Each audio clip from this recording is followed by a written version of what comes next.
Mookie was robbed of the home run. The home run out in the left field. See, I didn't like that. Which part you didn't like? I didn't like the jerks and Profar kind of clowning the fans. Well, the fans should have stood up and knocked the damn ball down. But how would they down. know that you can do that? I had talked to people. How do you not know? As long as you don't go over the rail, you're Right. good.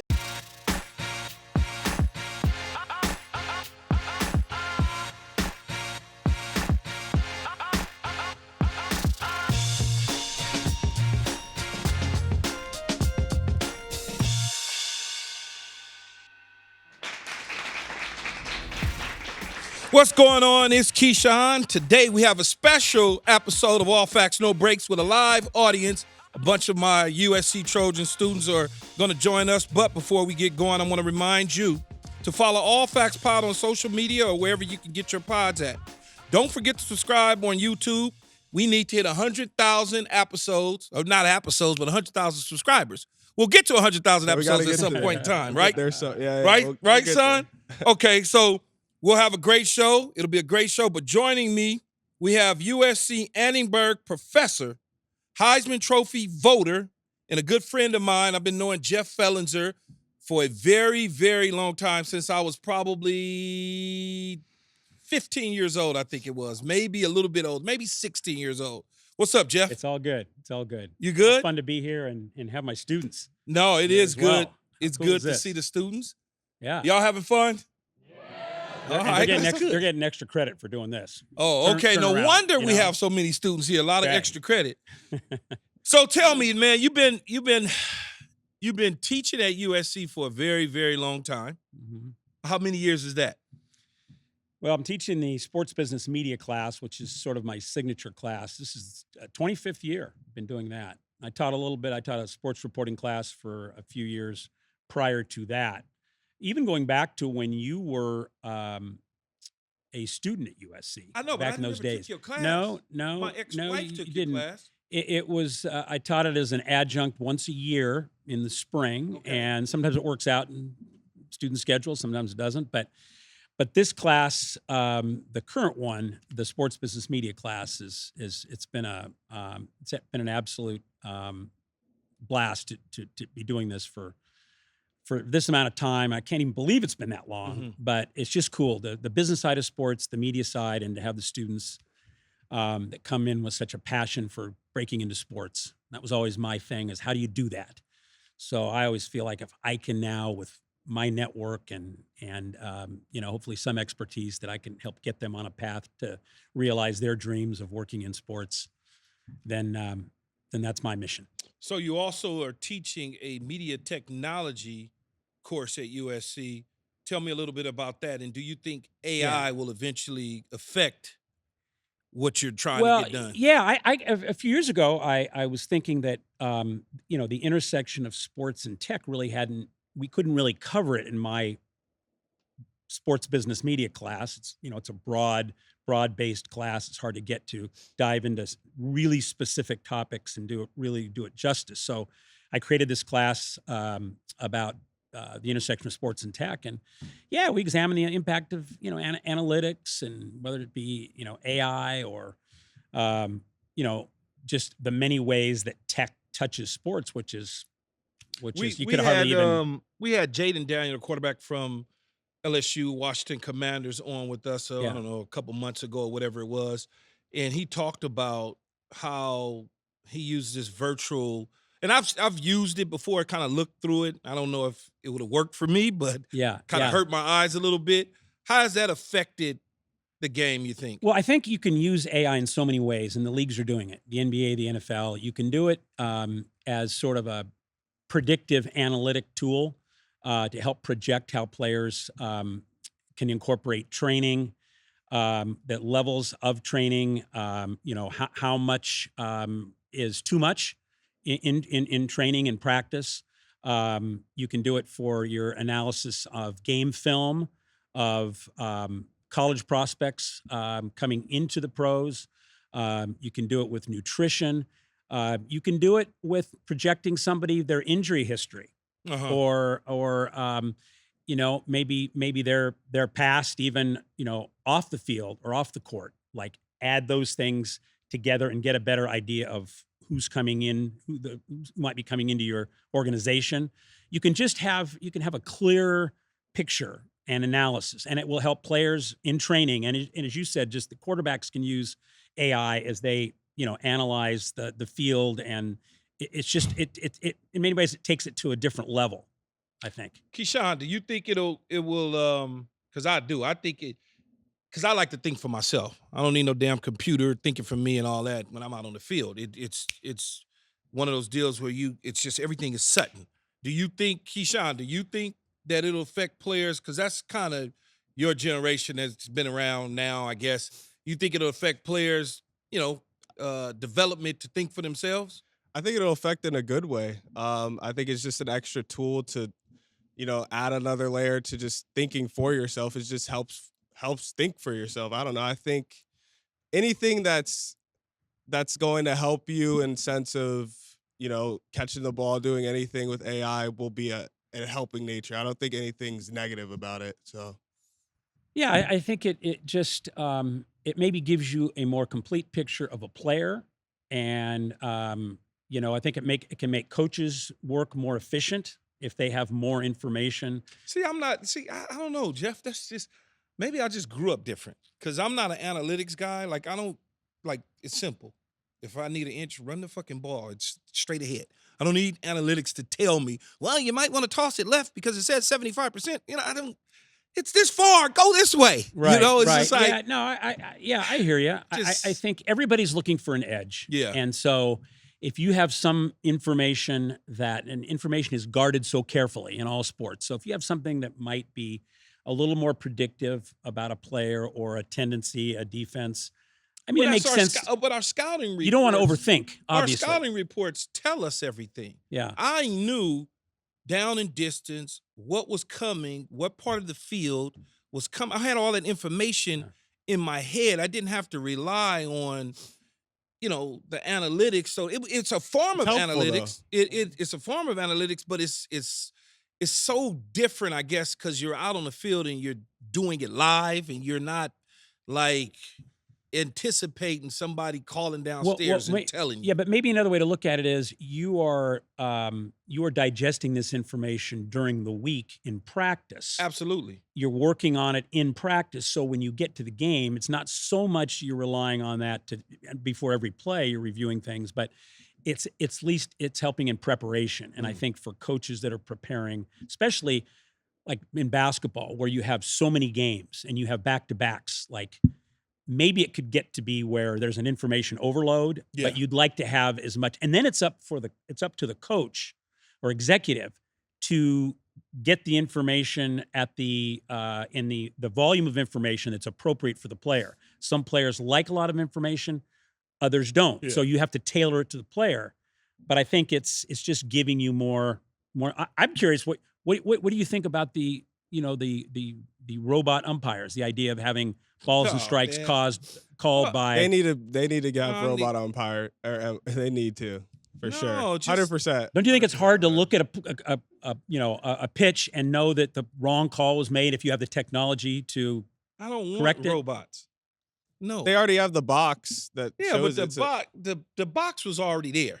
They just on television they make it look so sexy because they put it around, but the box was already there. I'd rather have human error than some fucking robot making it perfect. What about the idea of reviewing plays? There was a bad call, and you can review it and say, I mean, there's so much on the line. If you can get the calls right. If you can review a play one time, like last night Dodger game, we reviewed the runner at first, and he was out. I could see it on TV clearly. He missed, but Dave Roberts, he wanted to challenge it, and we lost our challenge, whatever. That's okay. I'm fine with that, but I don't need referees and umps calling games. No, not at all. No way. But I just feel if you have the technology to get calls right, there's so much on the line. Right. The players put and coaches put so much into it. But I don't want everything to be right 100%. Well, okay, so there's an interesting point of view. Why would I want it to be right 100%? Well, because you don't want to be on the other side. At some point, I'm going to be on the other end, getting it right or getting it wrong. Why am I going to take the fun out of the game, so to speak? I don't want that. No, absolutely not. I'm so glad in baseball. I'm glad they changed the shifting because the shifting was driving me crazy. I don't want to 100%. see half of my damn team all on the left side of the field because they know that this guy hits, Right. 90% of the time to his left. I don't want that. I agree with you. Yeah, I agree with you on that. absolutely. But I do think in football, I mean, just these critical plays and a foot inbound or, whether or not It's easy to see. You look at the replay. the ball came out, It's easy to see. The ball moved. It fell out. But it's humans that can't always in the moment. I'd rather have How human about- mistake, Jeff. I really would. Because that's what makes it fun. That's what makes it interesting. Because if I get everything 100% right, there's no fun in it. You're taking all of the mystique out of what we play for. It's like, well, was he inbounds? Did the quarterback get hit? Was it a touchdown? Was it bobbling?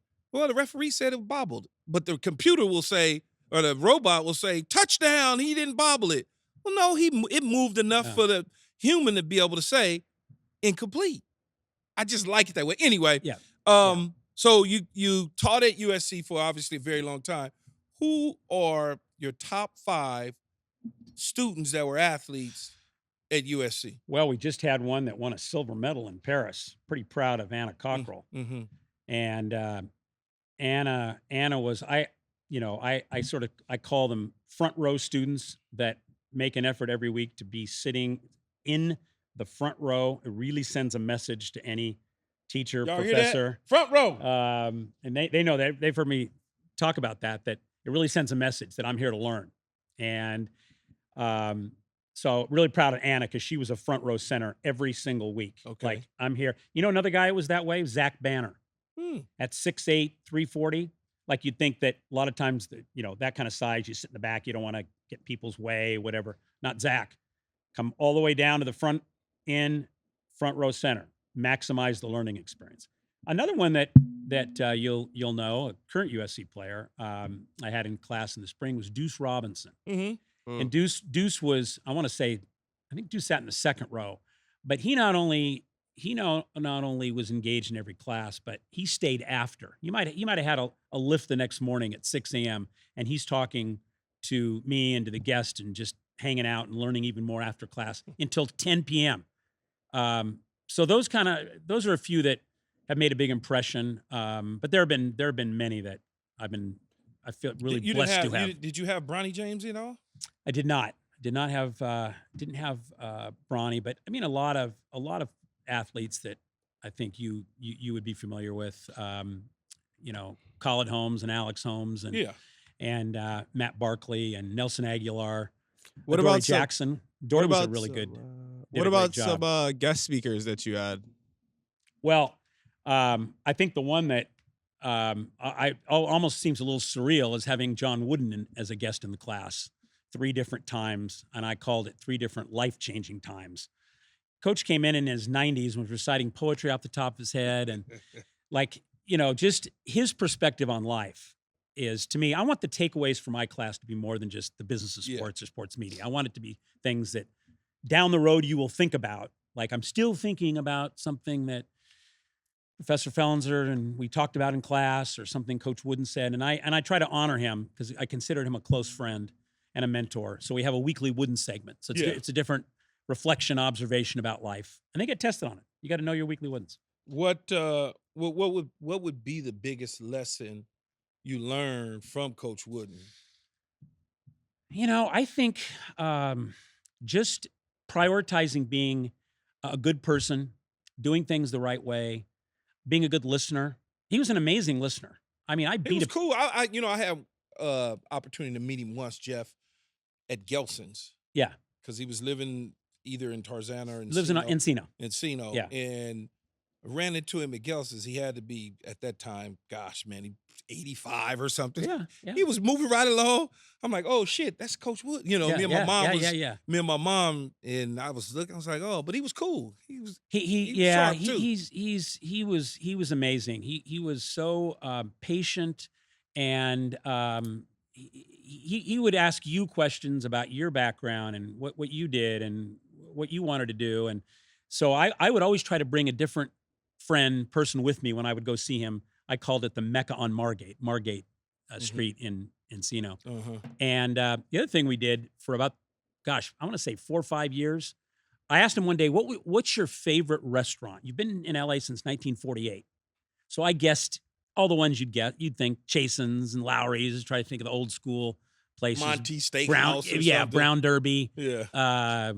You know, and no, good guess. No. It turned out his favorite restaurant was the chicken dinner restaurant at Knott's Berry Farm. Chicken dinner restaurant in Knott's Berry Farm. You don't have to go into the park. Yeah. It's on Did a you street. say it was fire, Keyshawn? Yeah, it's like on the side. It's like a little fried chicken spot. I know what he's talking about. Yeah, it's perfect. Fire. And when I've been to like Knott's Berry Farm like twice in my life. okay, so when you grow up in Long Beach, That's as I because did, I had kids. okay, yeah, of course. It's fire. When you grow up in Long Beach, everybody knows about the chicken dinner restaurant. But Oh. here, of all the places in LA and everything, I said, when's the last time you were there? And he said, It was "Oh, probably I like don't the know." other day. No. He said, I don't know, 5 or 6 years. I said, well, why don't you go there? Like more, well, I don't know. So so at that point, I said, we're going to go there. So every year, once a year, I would take him, and there was 10 people total because the round tables only seated 10 people. And it would be current students, former students, friends, coaches. And we would just go, we would drive out always on a Sunday. And we just drive out to Buena Park. And the way he treated people, the servers, Yeah. the just people that would recognize him come up. He had time for everybody.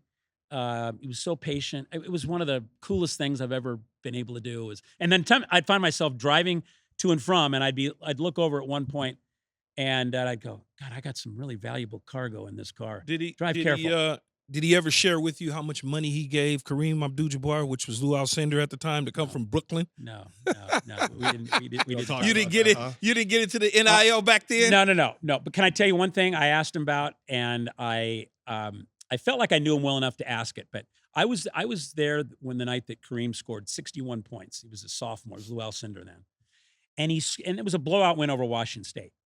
And as the clock was winding down, the game was ending. Came inside to Big Lou, turned and dunked it. That was the last. They started the no dunk rule the next year, thinking they were going to Stop him. Stop him. You're right. So he just laid it in instead of dunking it. But I went back and checked the score, and it was a 25, 30-point blowout. So I thought, I can ask Coach this. There were 2 people in the back seat, and we were just talking. I said, can I ask you a question about this game when Kareem scored the record 61 points? He was in the game at the end when he got his 60 and 61st points on a dunk. He started to smile. I think he knew what I was going to ask. How was it that he happened to be in the game that late in a blowout? And you know what he said to me? Jeff, I made a mistake. I shouldn't have done it. The coach was a good friend of mine, Marv Harshman, but I wanted to sort of let the conference know what we had in Big Lou. But imagine a guy who had achieved as much as he did, 10 championships, 7 in a row, telling me I made a mistake. Like that's Coach Wooden. Like, I wish I hadn't done that. Yeah. This episode of All Facts, No Breaks is presented by Color Guard.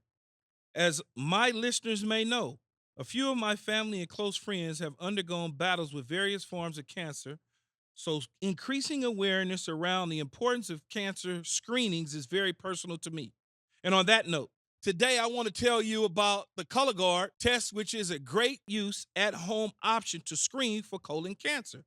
The Color Guard test is one-of-a-kind way to feel more in control of your colon cancer screenings through a prescription-based test with none of the prep that's required in a colonoscopy. It is the only FDA-approved non-invasive screening test that looks for both altered DNA and blood in your stool.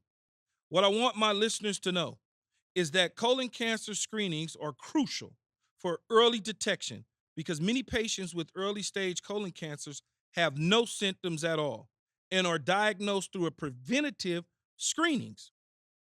And for my listeners in their late 40s who think this doesn't apply to them, guess what? The American Cancer Society recommends that if you are at average risk, you begin screening for colon cancers at age 45. We're not talking 50 or 55 here, people. When it comes to staying on top of your health, the time is now. Plus, the Cologuard test doesn't just offer convenience and ease of use, it's also affordable. Most insured patients pay $0 with zero downtime, no special preparation, and use at home screening tests that deliver right to your door. It's delivered right to your door. There's no reason that we should let our health take a back seat. What are we waiting for? So if you're 45 or older and at average risk, ask your healthcare provider about screening for colon cancer with the Cologuard test. You can also request a Cologuard prescription through a telehealth provider today at Cologuard.com/podcast. The Cologuard test is intended to screen adults 45 and older at average risk for colorectal cancer. Do not use Cologuard test if you have had an anomalous, have inflammatory bowel disease, and certain hereditary syndromes, or a person or family history of colorectal cancer. The Cologuard test is not a replacement for colonoscopy in high-risk patients. Cologuard test performance in adults ages 45 to 49 is estimated based on a large clinical study of patients 50 and older. False positives and false negatives can occur. Cologuard is available by prescription only. Go ahead, Jeff, Keyshawn. you're one of the 940 Heisman voters. How'd you get selected for that? And if voting today, who would be the winner? Yeah, it's a process. I got a call from the coordinator on the West Coast that there was an opening. Somebody had mentioned my name when it's regional. There's 6 regions, 145 voters in each region. So there was an opening, and somebody else had gotten a call. They couldn't do it. Felt like they had covered college football. Felt like they had retired and weren't as close to it. So called me and said, "Hey, they're looking for somebody. Would you be interested?" And I said, "Absolutely." So went through a vetting process for about a week, and I got a call and said, "Welcome to the Heisman family." And that was in 2007. So 17 years. It's a really cool thing. You've been screwing it up for 17 years, huh? People always say, "How often do you get it right?" Meaning, and I say, "I get it right every time." I said, "How often does everybody else get it right?" But Key, to answer your question, if I had to vote today, I'd vote Travis Hunter, because I think what he's doing is it's in the unicorn category, much like what Shohei Ohtani has done as a pitcher and hitter for so many years until this year, when he's recovering from his Tommy John surgery. But to be able to play both sides of the ball, and I'm curious, 620 snaps. And the idea of playing at that level, where if you concentrated just on being a receiver, he's already one of the best, would probably have glossier statistics. Yeah. If you concentrated just on being a corner, you might not have great statistics because they wouldn't throw your way. But he still has a couple interceptions. Yeah. I think it's really cool that it doesn't always have to be a quarterback with these eye-popping numbers. It can be somebody like Travis Hunter. It usually would go to a quarterback with big numbers and a nice team. Yeah. But, Charles Woodson was able to do it. Yeah. Peyton Manning's still mad to this day. I can see where Travis will win the Biletnikoff, best receiver in the nation, the Thorpe, the best defensive back in the nation, and the Heisman Trophy all in 1 year.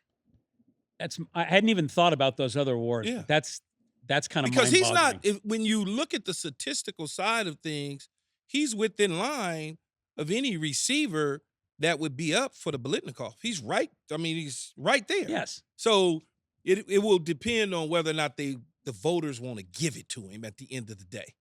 Because think about it, if he can get all 3 of those, nobody will ever be able to do that. It's incredible. Yeah, no. I really hadn't thought beyond the Heisman that if you add in the Biletnikoff and the Thorpe. And Thorpe. Yeah. Because right now, I would think he is the front runner in the Thorpe for sure. Yeah. But you would think that he's the front runner for that.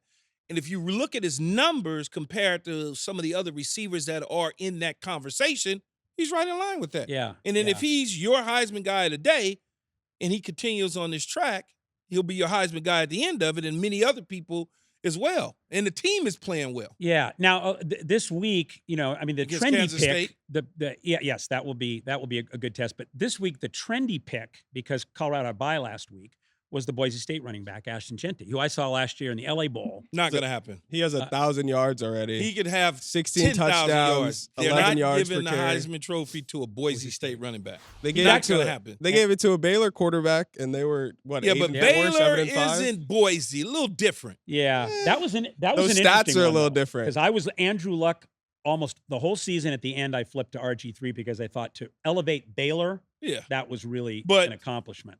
Baylor versus Boise State, just the Okay. name alone, and Boise State is coming from a lesser conference Okay, than Baylor. Baylor was in the Big 12. It's just a bigger deal. to me, I agree. I don't have a vote. Yeah, no, I agree. I think it's going to be hard Yeah. for him to convince enough voters with that schedule. But what if he breaks? Think about Marshall Faulk. Yeah, Marshall well, Faulk didn't get it at San Diego State. I love Marshall Faulk. It was because of San Diego State. Had he done the Yeah. same thing I don't think he at had USC, those numbers though. no, Marshall had crazy numbers. Not If he had done the same thing at USC that he did at San Diego State, runaway. Well, I thought Christian McCaffrey got robbed in 2015. I think that's. I mean, Derrick Henry's a great player, and I had him second. but he did- Alabama versus Stanford. Yes. That's I what I'm think- saying. all yeah. these people you're talking about have lesser stats than Jeanty had in the first 5 games. But Keyshawn. And Keyshawn, remember too, he did it in 4 games, essentially in understand. 4 games because he sat out the second half of I 2 get games. it, but it's against the lesser competition on people's radar. Okay, so let me ask you this: what if he breaks Barry Sanders' single season record, 2,628 yards? He's still gonna hate. No, I'm not hating. What if he surpasses 26-28? Barry Sanders did it at Oklahoma State, Yeah. though. You're right. That's my whole point. Even if it's the university. That's all it is. It's the university. It has nothing to do with whether or not he's a great player. Can it translate to the NFL? It's the university. Alabama versus Stanford. It's just academically, we know what that is. Yes. But You how know? much different is Yes. Colorado, like as to Boise State, like in terms of It's- schedule? It is a bigger name university for whatever reason, right? It's just a bigger name. Colorado versus Boise.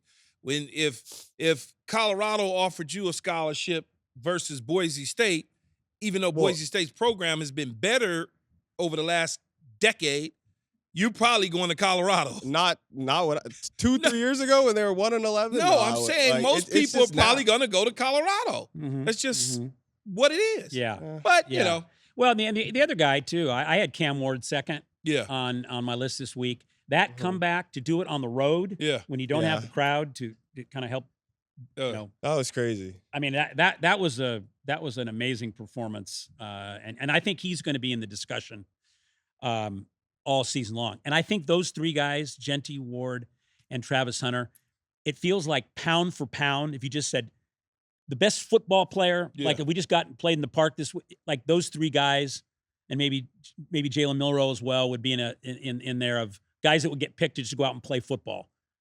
So that kind of feels good too to have players that are. So, go ahead. I was Keyshawn. gonna ask, who would you pick, Shador or Cam Ward, as like your quarterback in the NFL?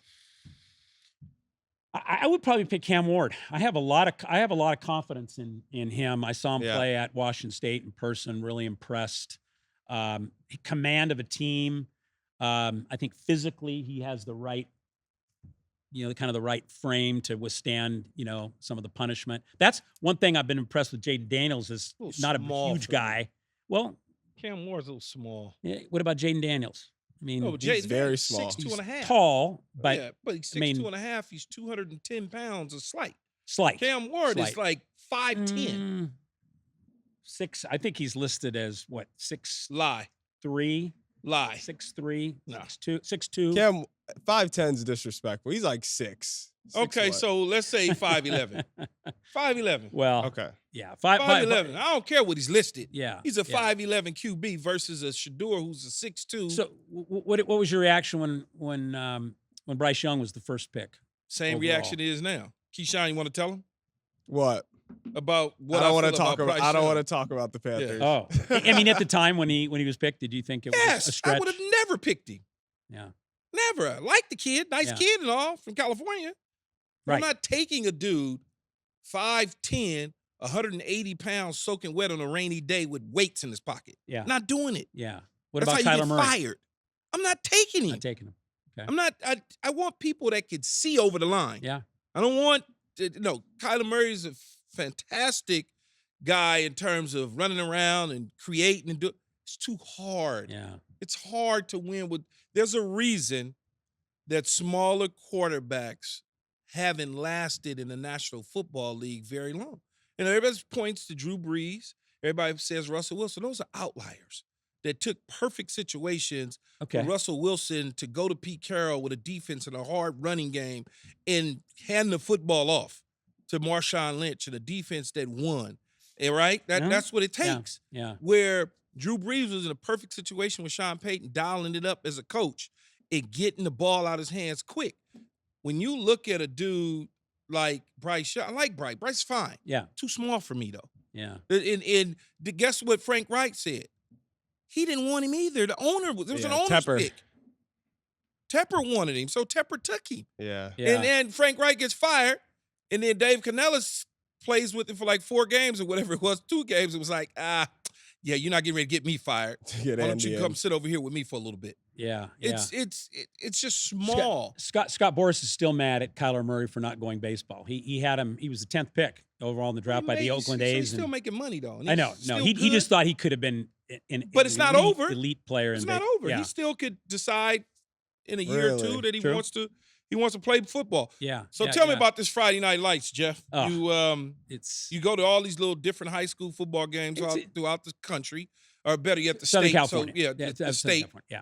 And go on Friday nights. And several years ago, you actually was at one of my son's, one of his games. Yeah. We can't remember which one, but you were there watching them play. So it's so much fun. It's a highlight of every year for me in the fall. I have a group of guys. We call it our Friday Night Lights group.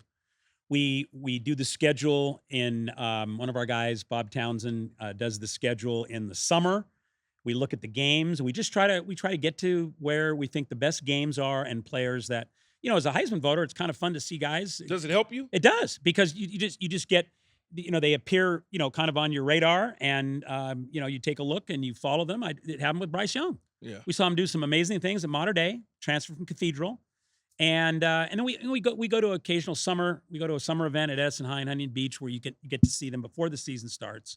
We talk to coaches. The people you run into on the sidelines, former players, coaches. Yeah. Just cool. There's nothing quite like Friday Night Lights. And we've been this year already. I mean, we've been to. Gosh, we saw a game we've been to Mater Dei a couple times. We've been to Long Beach Poly. Been to Gardena Serra, Redondo Union. Going to Calabasas for a game this week. It's football. Calabasas won't be like it was when Keyshawn was playing. Right. It'll be right. The stands won't be nearly that. It was standing room only, and they had to bring in. Oh, it was a scene into the end zone. Yeah, it was a scene. To you guys, I mean, credit to you and your team, because it was not like that. No. Years ago before you. They hadn't won a game. I think it was 40 in a row. Yeah, I mean, y'all lost 40 in a row, it was right? 4 years straight. They didn't win a game. But he wasn't there. Right. So eventually, some challenges, some things came about. Shout out the Jebbias. Some special circumstances created a nice roster of players, and they went on to win something like 2 or 3 state championships or something like that. Yeah. But it was different then. Yeah. It turned into a real Hollywood scene. Right. It was absolutely a scene. I've always been curious. I think I brought this up when you've been a guest in my class, and you've been a great guest for so many years in my class every semester. Now, when the emphasis is much more in football on putting the ball in the hands of your best athlete and best player, the quarterback, could you have seen yourself being a quarterback if you did it over again, not worrying about finding a quarterback that gets you the damn ball? But you run it. You run the team. I could have done it 100%. But would that be appealing to you now? It's all about where you start your training. So if I was start all over again, and of course, I mean, there was such a stigma about a black quarterback. Well, that was back then, yeah. So I wonder when I see guys like Keyshawn. You talk about seeing over the defense, that size, extend plays when you have to. Absolutely, is that a 1000%. But Get some Clarkson training down or what? Yeah, get some Clarkson training. All of those things you got to remember. So back when we were in school, as a black man growing up in the inner city, there was no special training. Right. You had to be in the suburbs. You had to be in Orange Yes. County or the suburbs. Your family had to have money to pay Yes. for all these private trainers. Yeah. So what happened over time is it became a thing where 7-on-7 became something and the trainers became something, to the point where the quarterback training allowed the black quarterbacks to start participating in it because more trainers were hitting the inner cities instead of the suburbs. Right. And so now you got quarterbacks learning how to play, or athletes learning how to play the quarterback position because they're being taught by a Clarkson or what's the quarterback coach from USC, the guy that Tom House. Those The type former of pitcher. the Yeah. pitcher. So Yeah. they're training quarterbacks now. Back then, that wasn't the case. You Right. you only got it from your high school coach, and that was pretty much it. Right. Yeah. So- That's what makes, we think about like the Williams sisters, the idea of doing it on public courts in Compton rather than at a country club. Yeah. You had challenges then for sure in training. How do you like the portal? The way things are shaping up with the way NC2A rules are with the portal. Yeah. I like the fact that players can move, they can go to a better situation for themselves. Any student can do that, and coaches can do that. So why shouldn't players? The question is, when there's no sit out a year required, there's no redshirt rule, it makes it just, you have free agency, unlimited free agency Especially with single. the NIL. Yeah. So maybe if you had collective bargaining, which we may be getting to for players, and you could sign contracts, then a player couldn't just get up and leave after a year or have a coach call him in the off season. And I had somebody tell me that a coach lost a couple players from his roster. The kids didn't even go into the portal. They just called to find out, hey, would you be? And then they did. Then they went after getting the. Well, that happens all the time. Yeah. So maybe it happens with coaches too, though. Right. Coaches, right. They start the process. Think about it. When a coach is having a successful year at Buffalo University, and all of a sudden he's 6-2 or 6-1, Yeah. and the season's not over, and then there's a couple coaches that may have gotten fired at a couple universities, his name starts to trickle. You don't think that the athletic directors is calling his representatives and trying to gauge his interest? Of course. It happens all the time. Of course. So if they can do it, the student athletes should be able to do it too, with no problem at all. Yeah. I think I saw a stat. As long as you're making the right decision. Can't make the wrong decision, because if you make the wrong decision, you're going to be in a world of trouble. And I've seen many guys make the wrong decision just based on chasing something that they shouldn't even be chasing, instead of being patient. I've always felt if you're patient, things will come to you. Now, I was in different shoes, obviously, but you could gauge or you could tell if a team, as we like to say it, if a coach or a team is fucking with you. Yeah. You could tell. Yeah. 100%. And I think it's great that players have this level of freedom and the option to move on. But it's a little bit of chaos right now. But you got to think of where we came from, Keyshawn. And you remember this. There was a time when if you wanted to transfer, you had to sit out. You not only had to sit out a year, but in the Pac-12 it was 2 years within the conference. You're right. Or Pac-10 back then. But the other thing was that schools could give you a list of schools they would approve you to transfer to. Absolutely. Think about that. Yeah. Think about that. We would never let anybody transfer to Notre Dame. Imagine if you're never. Yeah. Imagine if your girlfriend breaks up with you and hands you a list of guys that you can now date. Well, wait a minute. What do you care? Well, I know this person, and you can't. I don't want you to date that person. What do y'all think about the list? That's dating list. That's what we came from. I mean, think about that. So before you trash the system as it is, yeah. Think about being told, I will approve. And the answer on why that was happening is because the school that wouldn't approve certain other schools had them on their schedule. Yeah. We don't want you to play. What? You play one game against your team, and that's going to affect where I'm going to spend the next couple of years of my life and get a degree? Yeah, pretty much. Yeah. Well, I mean, you could potentially see a player, depending on when he transferred out, 3 years, because most guys back then, if you didn't leave by your sophomore year, you probably was stuck, because most guys redshirted. Right. Then they had 2 years, and then they said, "Fuck, this isn't working out." Then they try to transfer. They would have to use that year to sit out, and they only got 1 year to perform. So you wind up stuck. So you would have to have left immediately after your freshman year. Yeah. Yeah. And now it's kind of flipped the other way. Yeah. You've got, Kyle Ford's at USC, transfers to UCLA, transfers back to USC. I mean, it's free agency every year. The coaches have to re-recruit their roster. Yeah. I mean, but I think that the chance to go where you feel the best situation is for you I think that's a fundamental right that's good for athletes. And for too long, they've gotten the short end of the stick, even acknowledging the value of an education. That always comes up. I understand that. But with all of the money coming in, you got almost $8 billion in media rights for the college football playoff, the expanded playoff. And you're telling me that athletes shouldn't be able to share in that pie? Absolutely, they should. We're working out a lot of these kinks. I wish NIL was around when I was around. Oh gosh, I'm the deal. But you know what? Even if it was, and think about this too. NIL is keeping kids in school longer. I mean, It wouldn't have kept me in school long. well, Nah, you know what? because NIL money wouldn't supersede my contract. It's not no NIL money. It might have. No, not a chance, Keyshawn.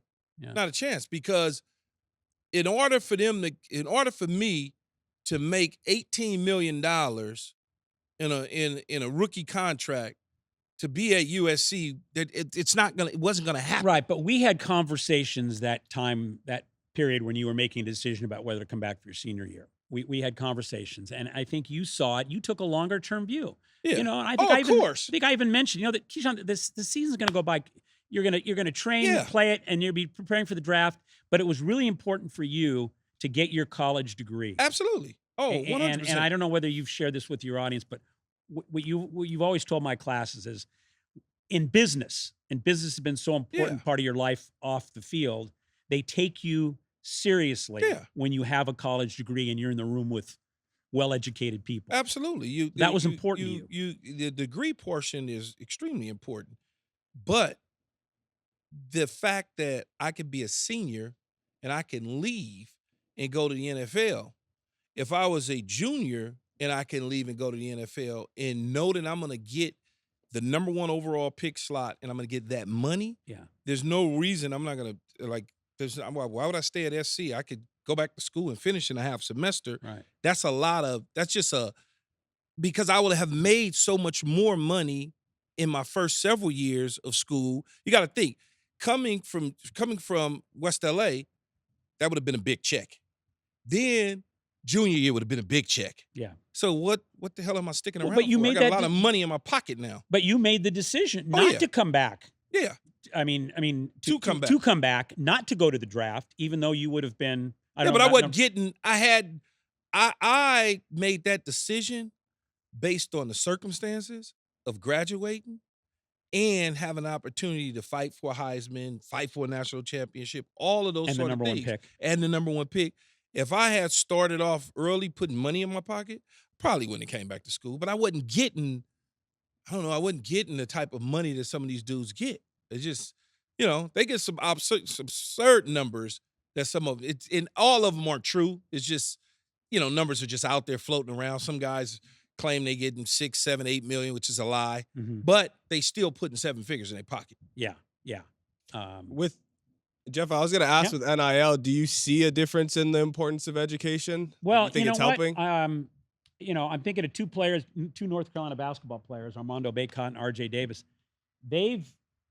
They're staying for an extra year at North Carolina, and they're working on their MBAs. So think about that. They're getting well compensated with their NIL deals, and they're getting an extra degree and getting an MBA. So, sometimes I don't think those stories are told enough, where a player is being compensated, being able to take care of his family at a pretty high level. Maybe not like top pick in the draft level, But you don't know what the pro futures are of those two players, for example, Baycott and Davis. Yeah. But they've done well with their NIL deals, and they're going to leave North Carolina with 2 degrees. Yeah. So, I mean, that's the part of it that I don't think it's discussed enough, is that it can be a real positive for, their People that aren't going to be number 1 picks. Yeah. And so academically Absolutely. and for life beyond basketball. That's in this why. case. That's why for me, guys in the NIL space that transfer, that chase the money, like the quarterback that left Oklahoma to go to Oregon, Yeah, Dylan Gabriel. Dylan Gabriel. What's his real likelihood of being a long-term NFL backup quarterback? I mean, get all the money you can when you're in college. Now, if this was Arch Manning, it would be a different conversation because he actually has the ability to be the top pick of the draft. So when guys like Dylan Gabriel leaves to go to another school and because of big Nike money, I'm like, man, get all you can, because that really truly is your NFL contract. Because we don't know Right. if you're going to play on Sundays or even be picked up to play on a Sunday. Right.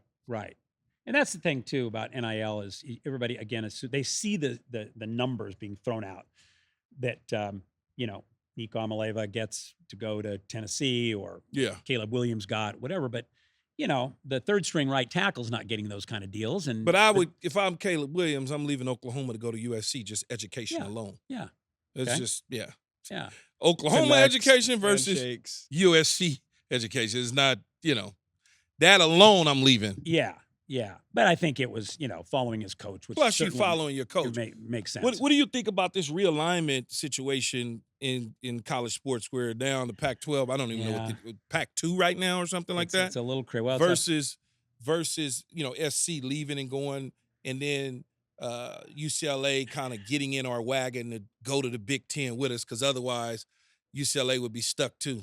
Yeah, I mean, in the past, over the past few months, when the reality hit that this is a new deal for UCLA, USC, it made me sad just to think of the of some of the great rivalries, the ability to get to the games, the geography. The Pac-12 has such a proud history. There was failed leadership to not get a media rights deal done that was adequate. But you do realize the Pac-12 sucks. Well, I mean, you and I last both year grew up. was a pretty good year for football. Yeah, it was a pretty good year. Washington played for a national title. You look at Washington, Oregon, USC. Those are probably going to be the 3 dominant teams, in the Pac-12 conference. Every now and then you get a hope and a prayer that all of a sudden Arizona's won 9 games. Woo! I mean, like Oregon State, they won 8 games. Yeah. But overall, from top to bottom, those are really the only 3 teams. Well, and then but basketball too, and UCLA's dominance there. UCLA and hoops, Arizona and hoops, baseball. I mean, it's been it's a conference of champions, as my late great friend Bill Walton described it. It's really true. It's unfortunate, but what I've tried to look at is how fun it is to see these teams. Penn State's coming into the Coliseum. But we don't even, as a conference, beyond like you've gone all over the place. I've gone all over the place, and I go to games and things like that, college games and stuff. We don't even celebrate the tailgate. Like, we don't do shit. Right. Like, it's like now to go to Happy Valley or go to Minnesota or go to Wisconsin and see. Go to the big house. To go to the big house and just see that they're at the games 5 hours early. Yeah, we do at USC, but then USC goes to play Stanford.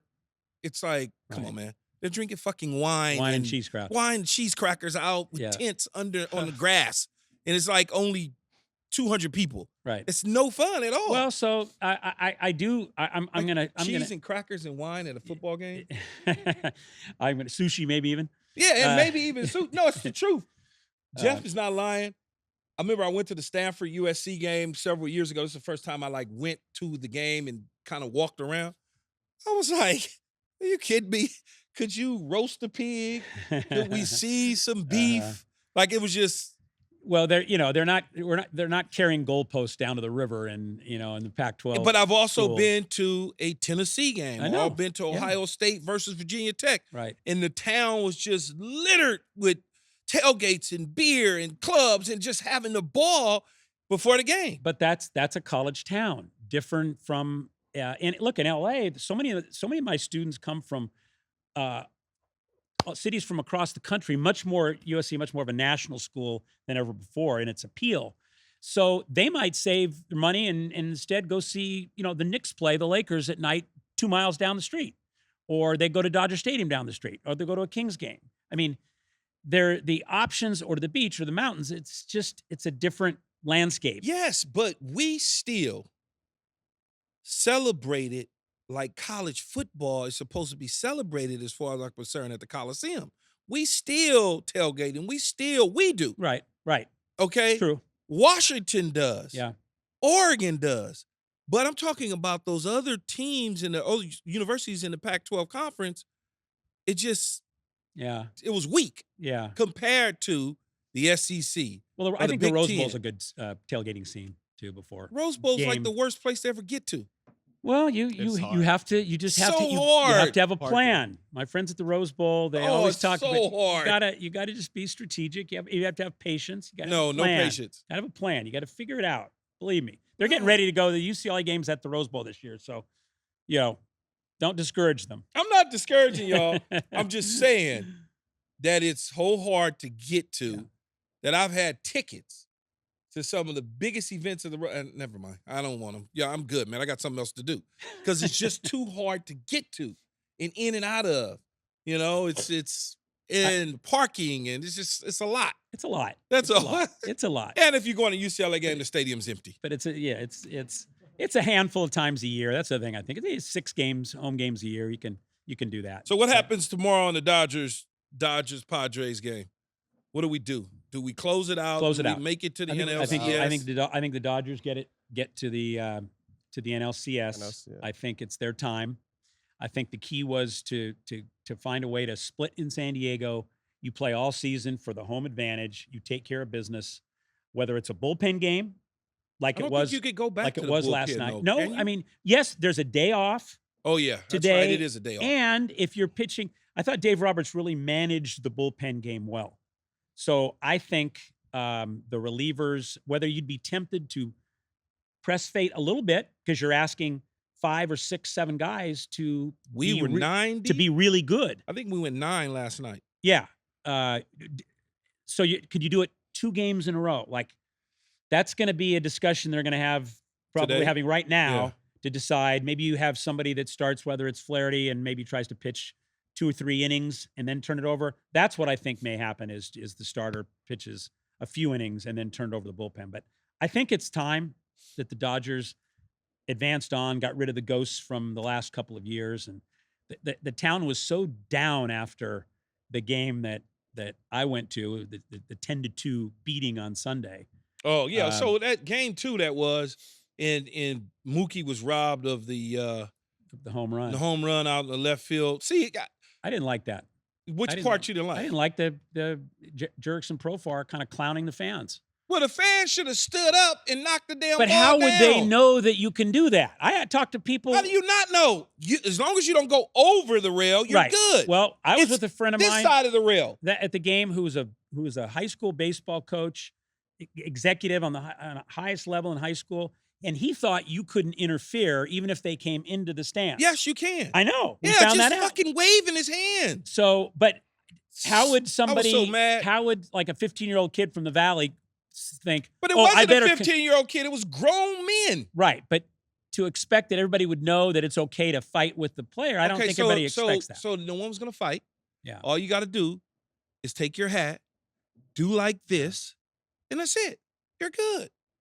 I think it's easy to look at that now. No, I looked at it, Jeff. I looked at Yeah. it during the game. Yeah. As soon as it happened.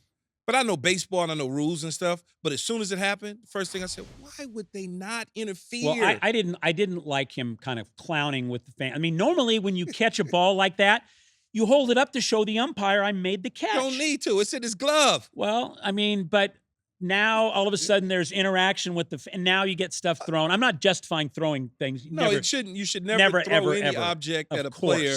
Because if you throw an object at a player and I go in the stands and whip your ass, then I'm wrong. Yeah. So probably best not to do that. I thought it was unprofessional on Profar's part. He's standing out there alone on an island with I liked it. Right. As my friend Tony said, I love the fact that it's competitive and it makes it edgy and fun. Baseball is boring. Yeah. Okay. And so the fact that he made it fun by clowning the fans was cool. But that's exactly what my friend said. But the fans are stupid because they should have gotten away. Look, if anything were to happen, it would have been a ground rule double. If they would have leaned over, it's a ground rule double. That's what it would have been. It wouldn't have been he's out. Mookie's running around the bases. He's running around the bases. Thinking that he had a home run. Right. But it was, so you embarrassed him too. Well, wait to see. He didn't. He just looked and saw that, because he's used to seeing a fielder hold the ball up. Yeah, he didn't do. I saw he had it clearly as soon as he caught it. And then Manny Machado throwing the ball at the Dodger dugout in the area of Dave Roberts. Yeah, I was shocked that he did that because he was one of ours once upon a time. Yeah, that's why I was like, he's booed like no other visiting player. No, but I just since Barry Bonds probably. No, but Machado, I like him, but I like him. I like Manny, I like Tito, Yeah. I like them all. Great player. But I just didn't get why that happened because I was like, he was with us. He had a little back and forth with Flaherty the previous inning. Yeah, struck but out, still, he was and with so us. he was just being Manny, as somebody said. He's Manny being Manny. Tosses the ball hard. My friend I was with said, "Did you just see what he just did?" No, I was looking at something. But I don't think he was intentionally trying to throw that day. No, he wasn't, because there was a net there. But Yeah. the fact is, he was trying to get his attention. Yeah. Like just make a statement of some kind. Like boom, like I'm here, and fans should never throw any objects at players. Have you ever gotten 100%. anything thrown at you? That's what I was gonna. I was curious that too. Yeah. What was the worst? One of the worst Talk about fans it. as far as The worst. Well, so I got frozen batteries thrown at me in Buffalo, but I didn't even know. I was standing next to Brian Cox. Brian Cox, people in Buffalo hate Brian Cox. Yeah. And so I didn't know that the relationship, because when he was a Miami Dolphin, I guess he did something and pissed him off. And then I was standing next to him and I heard something hit me. Boom. And it hit my back like my shoulder pad. And that's when they said, man, you put your helmet on, they throwing frozen batteries. And I'm like, they throwing them at B. Cox. And I'm standing next to him, so I had to put my helmet on. But when I went back to Tampa for the first time when I was with the Carolina Panthers and I went and destroyed them, I'm going through the tunnel. And dude, I don't know, it was like 5th, 7th row, somewhere up on the side, throws beer on me. So at that point, when the beer got on me, I was going up in the stands to whip his ass. But the security, everybody was pulling me down from going up there because at that point, it was time for me to go up and see him face to face. And then he wind up getting arrested or something and kicked out the stadium for a ban for a period of time. Yeah, at the end of the game, I'm walking through the fucking tunnel and he throwing beer on me. Like, what are you doing? Yeah. So I stopped it. Was going back up in the stands. At least you have the advantage of having padding, helmet. Oh, ain't no advantage. I didn't have my helmet on. You didn't have your helmet Oh, on. fucking beer all over. But when you're on the field, during warm a beer game, that stinks, and I don't even like beer. Beer is beer is like gross. The harder stuff. Oh God, beer's so nasty. Yeah. Anyway, yes, that happened. Dad, you've been a guest speaker in Jeff's class. What do you guys talk about when you're Well, we talk about all sorts of things. Remember the time my when you upbringing? Yes. You talk about your book?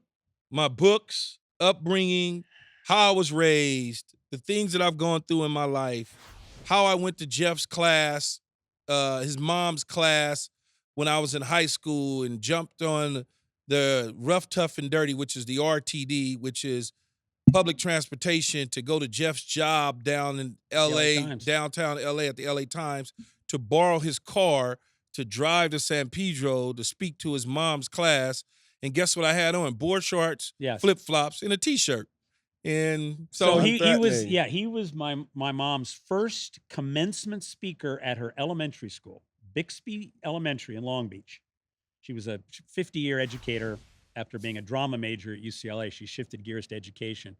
And the person that she had lined up to be a commencement speaker, something came up at the last minute. And she called me, a couple days before. And I said, I've got somebody in mind.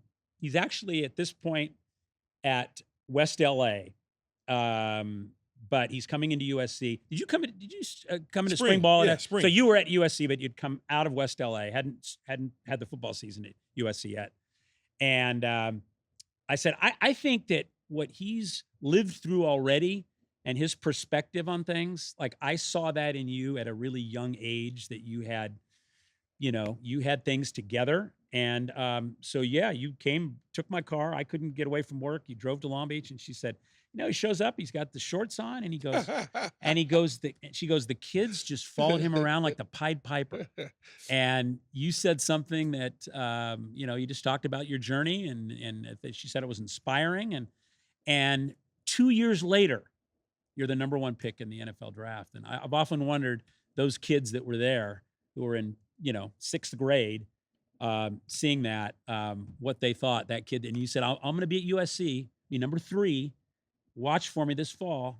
My name is Keyshawn Johnson. That's what she told me that. So always grateful for how So that's those our are, friendship. Thanks a lot. Those are the sort of things that we talk about. Well, we in the book, the book that you wrote with Shelley, or after your rookie one of my year, books with Shelley. But the Forgotten First is really important, because if you remember when we first talked about it, we had Jason Reed, who written a book about black quarterbacks.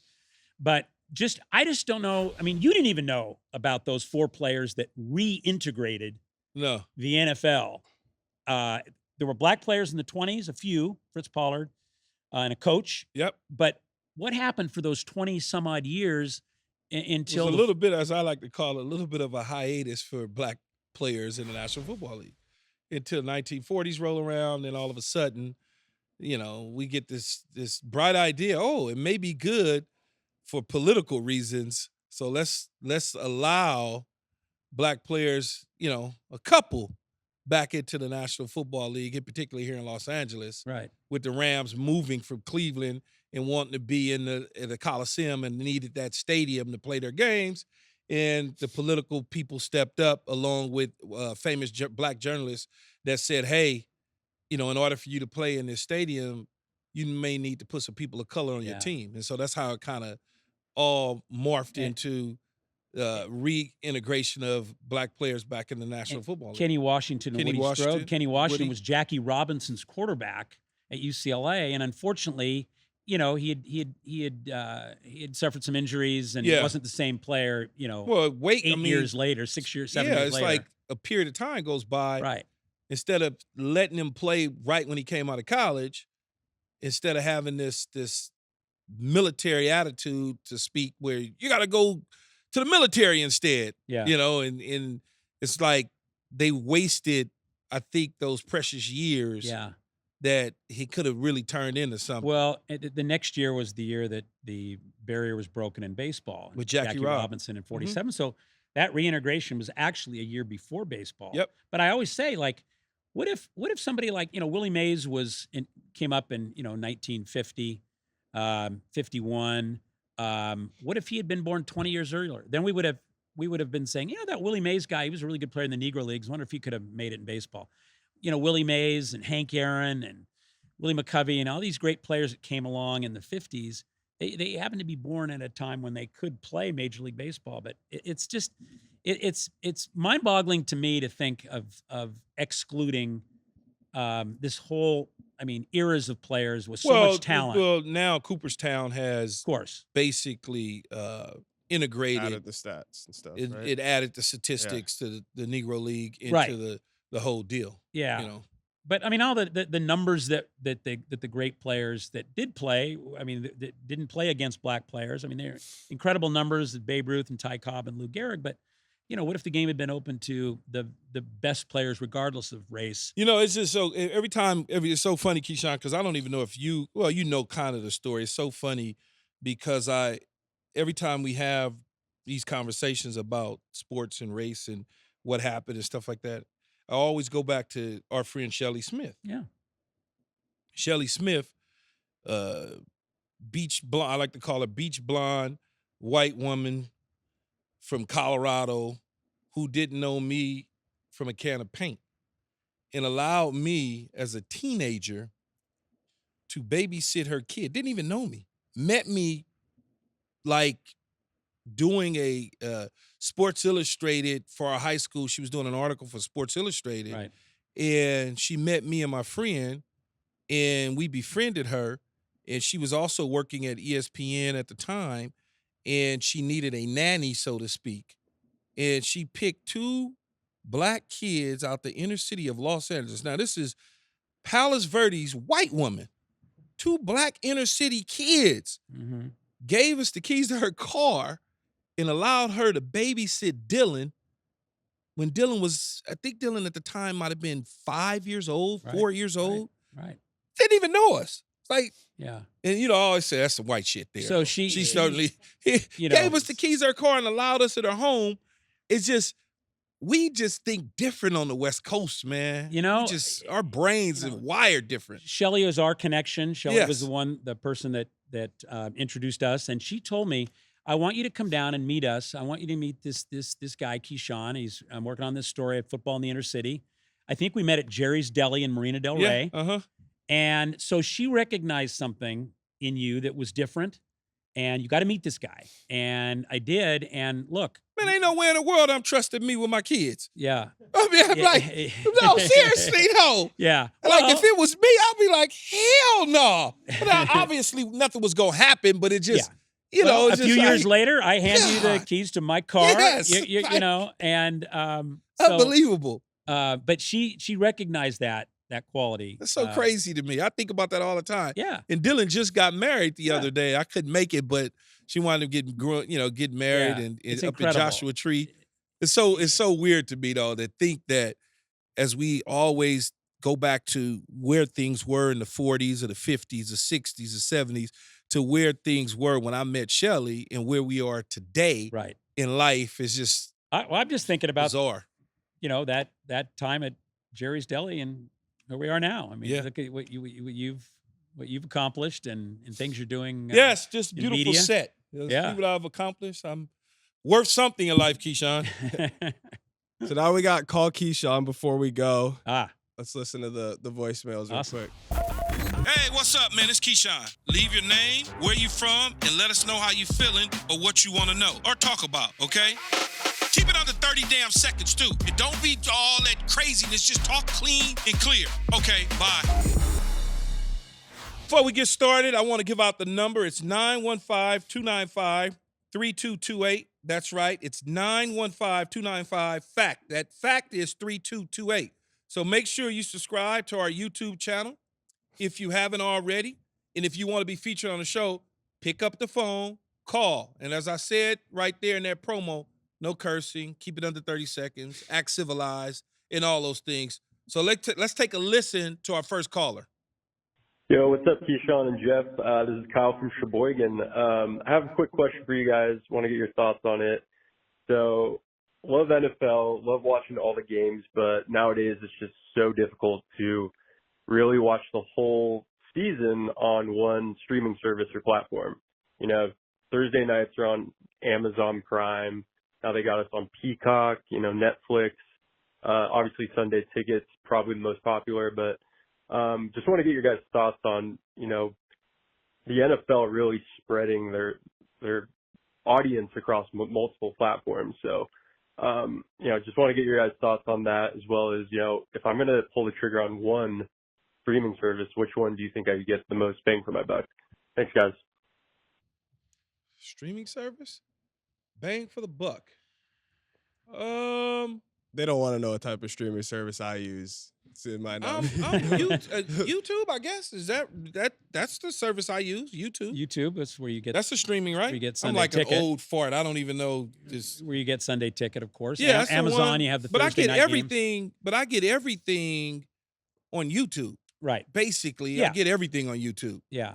And I could go into the four boxes on the TV. It's the way of the world. It's just the way that it's the world we live in. Things are spread out. I mean, the streamers are a factor, and they want to dip their toes into the programming. The NFL, there's nothing like the NFL. There's nothing that comes close to the NFL. Netflix is going to do a Christmas Day game. I literally have every damn app that there is. Yeah, Vance in probably, terms of the street, huh? I said Vance probably has that all set up, right?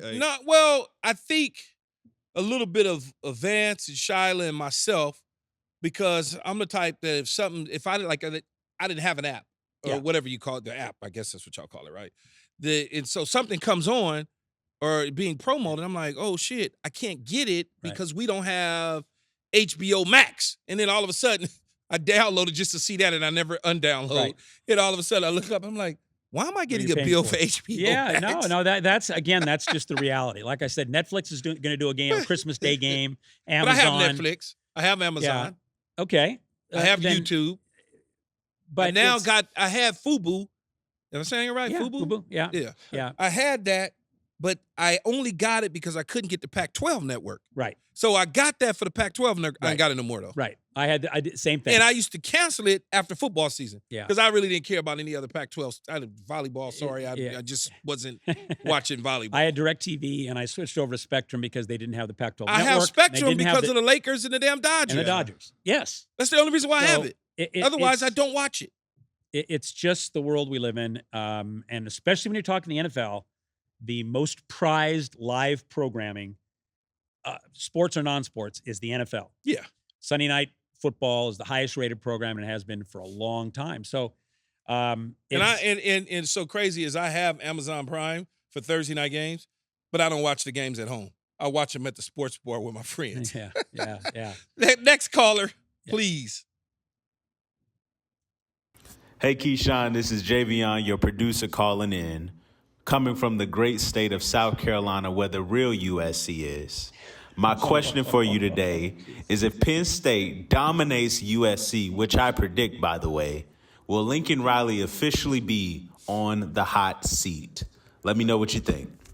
Well, first of all, that's not where the real USC comes from, because your blanks can't fit our Trojans. Anyway,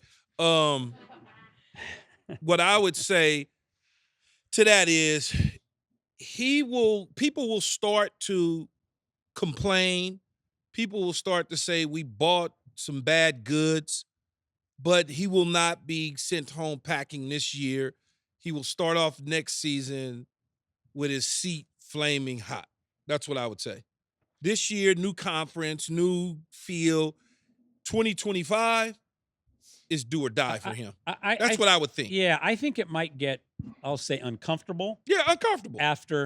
Because you're pretty much you're done. You're done. You're yeah, out you're of done. the, You're done cooked. of the.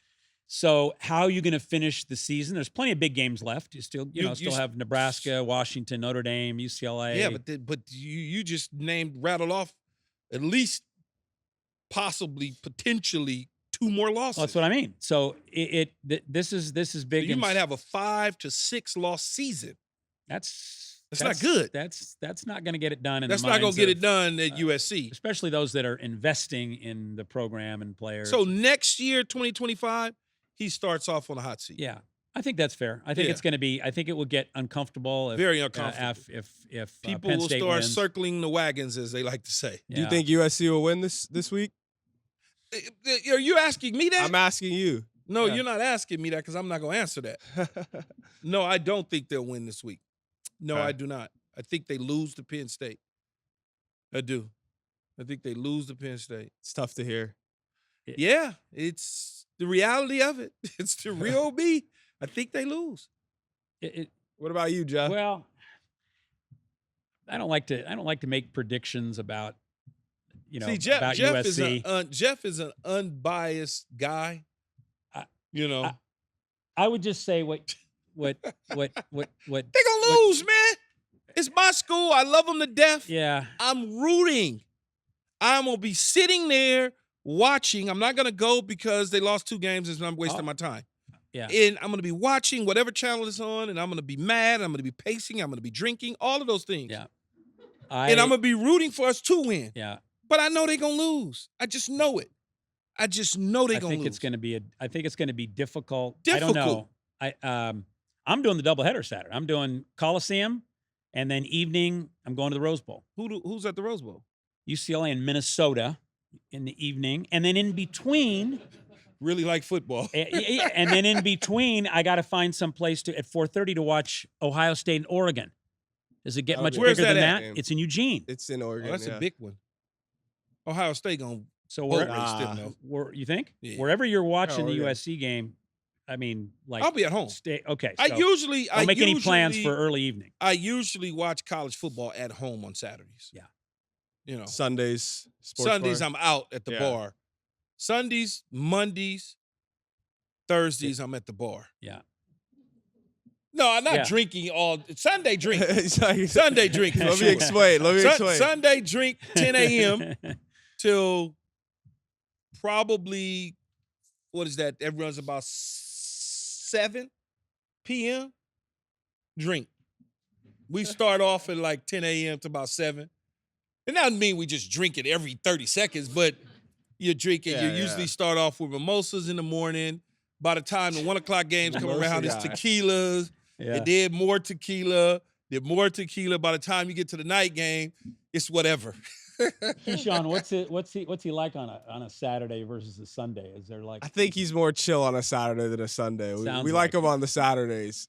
The Sundays, we don't know what we're gonna get. So I think you take it a little more seriously than on Saturday. You're not you're focused. Saturday, I'm focused because I'm usually USC. Yeah. So I'm watching, hoping we win, but then every time I'm hoping we win, guess what happens? They wind up giving me a headache. See, They wind up giving me a headache because they fuck up all the time.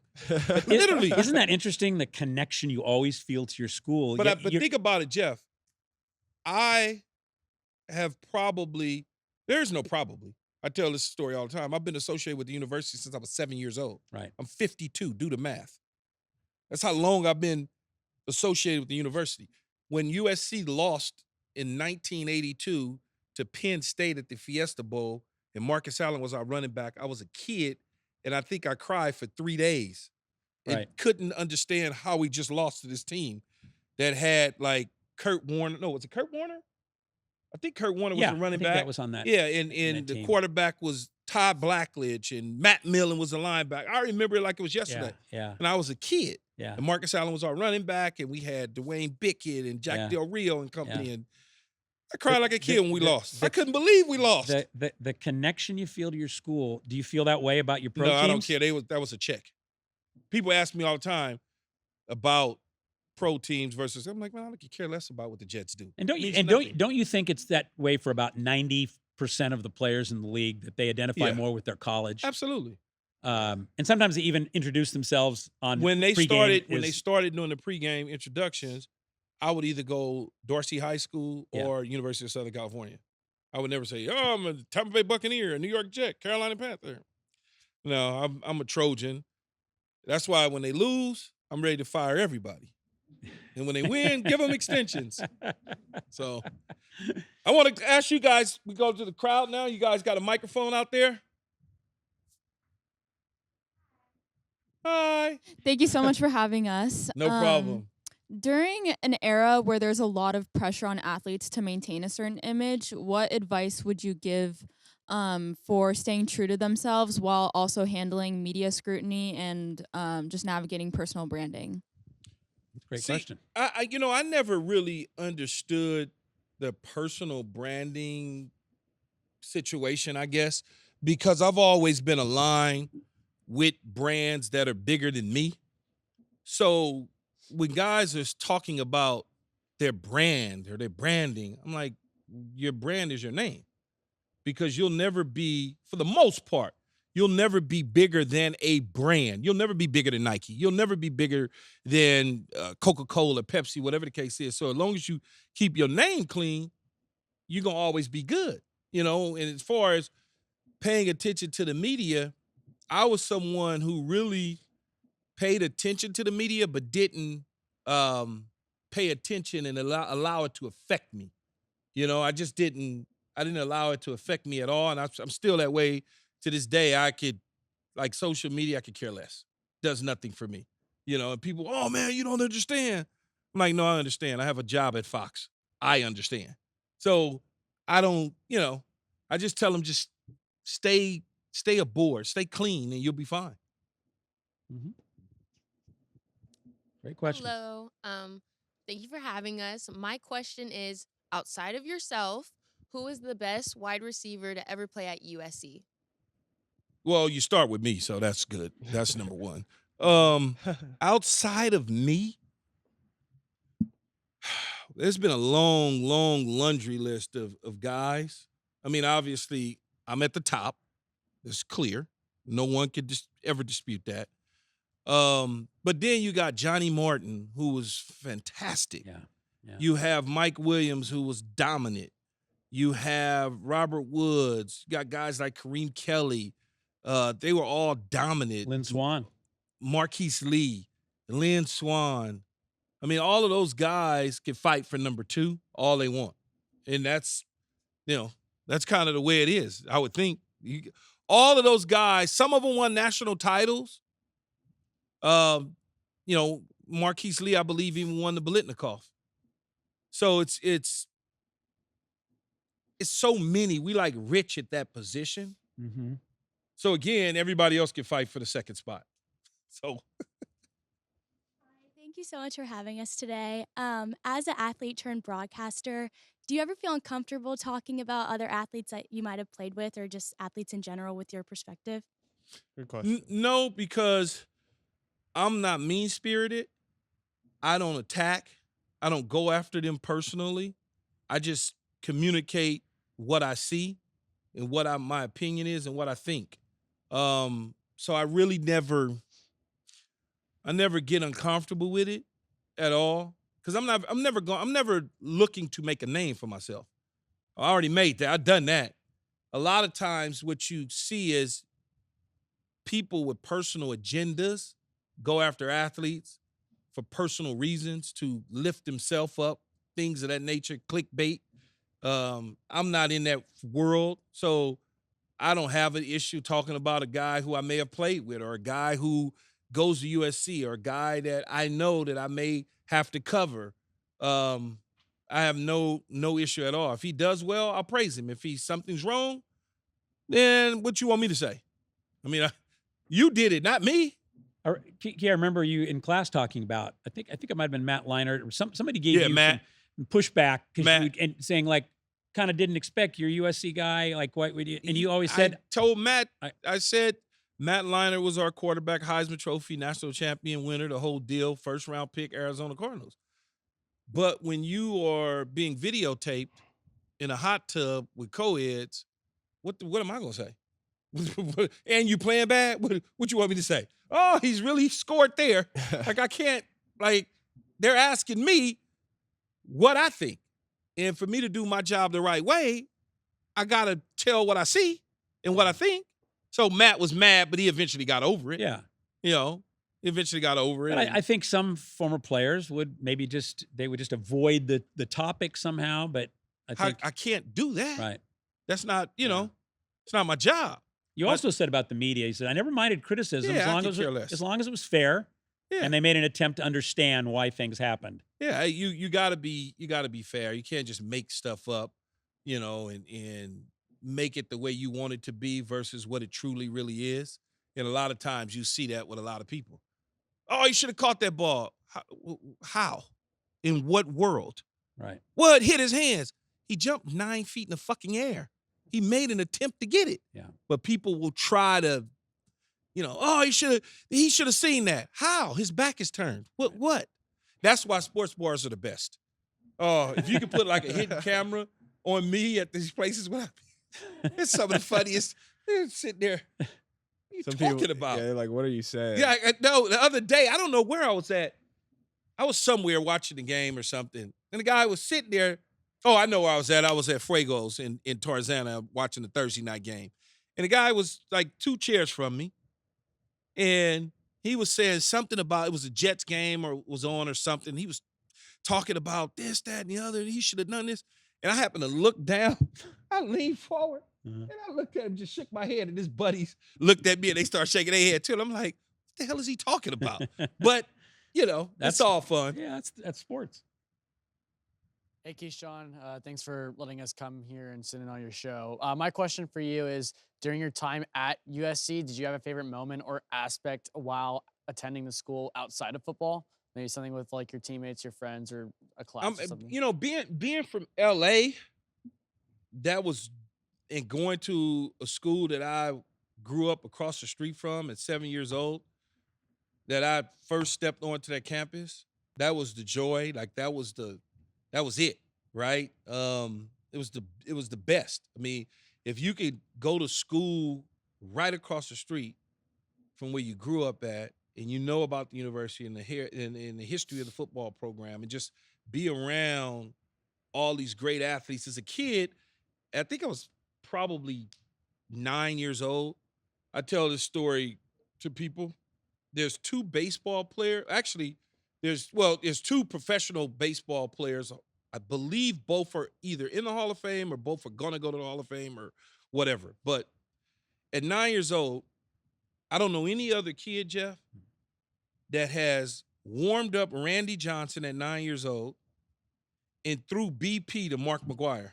I don't know any other kid in the world that has done that.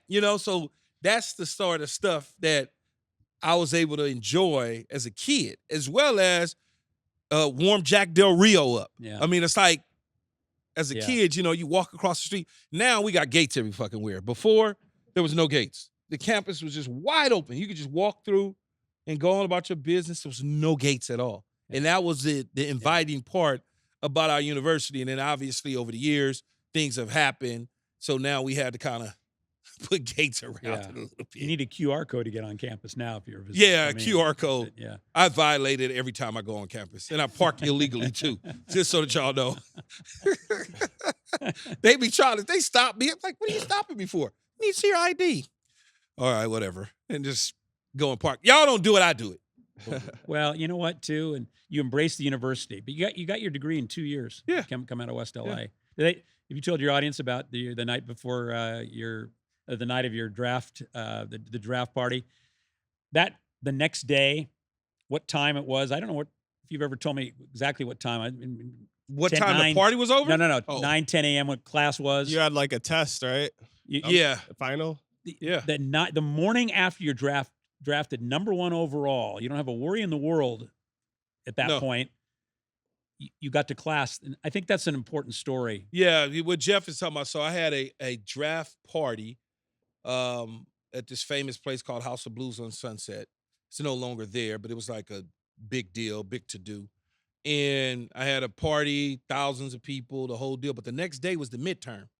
And prior to that, I was traveling around, visiting teams. I was like hella busy, but I was studying along the way. So I was studying in Jacksonville, studying in New York. Wherever I was at, I was studying. And no one anticipated me to go to class. If there was a wager bet in Vegas, fucking Vegas would have cleaned up. Because people, they would have been like, why would he go there? He's getting ready to be a millionaire the next day. So I had the draft party, and I was wasted off the vodka, the whole deal, partying like a real, like a graduation party type deal, You know how y'all have in your mom's backyards and they let y'all party away. And we didn't go to bed. I don't even think we went to bed. It was like 5, 6 a.m. before I probably laid down and closed my eyes that much. And I had to drive from Hollywood either I drove or a car took me from Hollywood to USC to take this midterm exam. And so I took it, didn't cheat or anything. And I think I got like a B+ on it, but it was broadcast communication class in the building across from the track. And no one expected me, like literally. When I walked in, they was like, the fuck are you doing here? Everybody was like, I'm getting ready to knock this test out. Yeah. So I didn't cheat or anything, knocked it out, boom, did my deal, and it lived on campus. That story in the academic center was there with Fred Schrook for like centuries, basically. Every athlete come in, you can do, how they talk. You can do this if you put your mind to it. And so that's kind of what went on. And I think about just like the credit to your competitiveness. Hyper competitiveness was nobody expected you to be there. Nobody probably expected you to even finish the semester. To be there, but oh well. And you got there, you did the work, you got the grades, and you got the degree. Yeah. So I think that I wanted to finish because I started. But to me, that said something about finish the deal. You know, if I'm a just finish it, just finish the deal. I started something, I'm gonna finish it. That was what I wanted to do, and then eventually I graduated. And you got it done, and you promised your mom you would. Yep, and that was the goal. And I got drafted and I graduated. So. And the other stat I love is, if I've got this right, you played in 167 games in your NFL career, and you started 162. Yeah. So that means every Sunday I was available. Or reliable. I mean, I don't know what happened to those 5, but 162 out of 167. Well, I didn't. My rookie year, they did not start me because I held out of training camp. So they didn't start me like the first. They wanted to prove a point. Right. Idiots. Like the first 3 games, I think it was, they didn't start me. And then I got hurt, and I missed a game because of injury, and I had to have surgery on my knee. And then when I was in Tampa, we already clinched. We already had clinched a playoff spot, so we rested everybody. And at the time that Coach Dungy rested everybody, I had like the Iron Man streak going, and I didn't want to be selfish and be like, dude. So I just was like, whatever, Right? You know, because I had played like 160 games in a row, which at the time hadn't been done for my position, and then that came up. And Tony Dungy was trying to make a decision on whether or not to play me or sit me to rest up. And I just was like, whatever, I'm fine. Just sit me. Good. That's a really impressive record to me, beyond the numbers of catches. Because you also always said playing wide receiver in the NFL at that time, before you had rules about targeting, whatever, was like being guaranteed to be in 2 car crashes per year. Yeah, you get banged up. 2 car crashes. It hurts. Trust me. Hey, thank you guys for coming. I really appreciate it. I hope you guys enjoyed it. You know, Thank you guys. I really do. So thank you again. And this is a wrap. That's a wrap for today's show. Thanks again to Jeff Fellenzer and his class for coming. Remember to follow All Facts Pod on social media and all of our podcast feeds, and subscribe on YouTube. Until next time, peace and fight on. Thank you.